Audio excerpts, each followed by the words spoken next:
एक तू सच्चा तेरा नाम सच्चा। अनंत पृष्ठ 1073।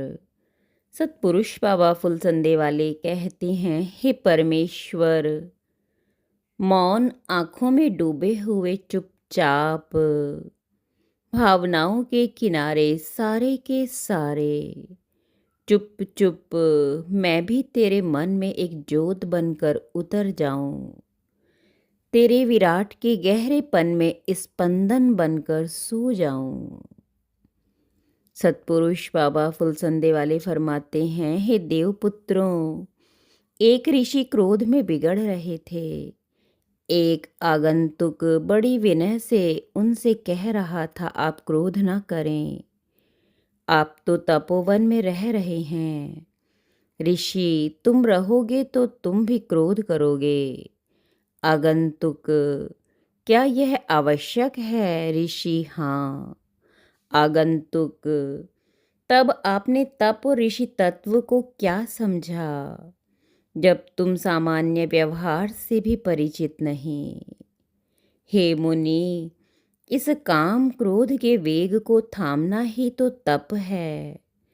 उसी से यह स्थली तपोवन कहाता है। अन्यथा जहाँ क्रोध करने वाले, कलह करने वाले निवास करते हों, उसे नरक जानना चाहिए। ऋषि, तो क्या हम आत्मा नरक की हैं? आगंतुक, अवश्य महर्षि। यदि तुम क्रोध का, उग्रता का त्याग नहीं कर सकते, तो जहाँ जहाँ तुम विचरते हो वे स्थल भी अपवित्र होते हैं। क्रोधी ना धर्म को जानता है, ना मनुष्यों में ईश्वर की ज्योति को देखता है।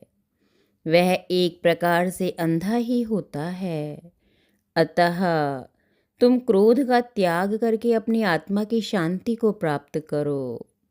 इतना कहकर वह आगंतुक विनम्र अतिथि चला गया।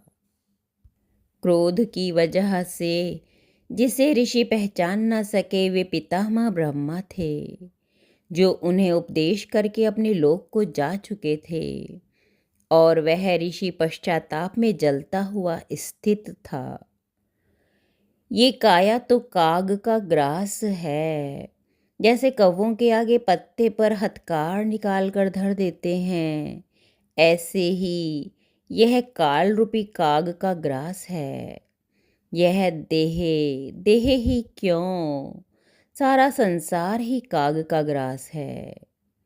जिन पुरुषों के बिगड़ जाने पर जीवन ही बिगड़ जावे, दरिद्र हो जाना पड़े, अनाथ हो जाना पड़े, जीवन निर्वाह में ही खलल पड़ जावे, उनको सदा देवों की भांति प्रसन्न रखने का प्रयत्न करना चाहिए। जो अभिमानी है वह 20 बार ठोकर खाता है। जो क्रोधी है वह अपने संग दूसरों की आत्मा के शांत वस्त्र को भी ऐसे जलाता है जैसे बीड़ी पीने वाले खुद तो फूकते ही हैं, दूसरों के कपड़ों में भी पतंगे निकाल देते हैं। हे प्रिय, तू सब बातों में उन्नति करे, आत्मा में शांत रहे, स्वस्थ रहे। जो परमेश्वर को नहीं पुकारता वह बुद्धि से नहीं चलता। वह ज्ञान से रहित होने के कारण जगत में दुख पाता है। तुम ऐसी दुर्मति वाले मत होना। एक तू सच्चा तेरा नाम सच्चा।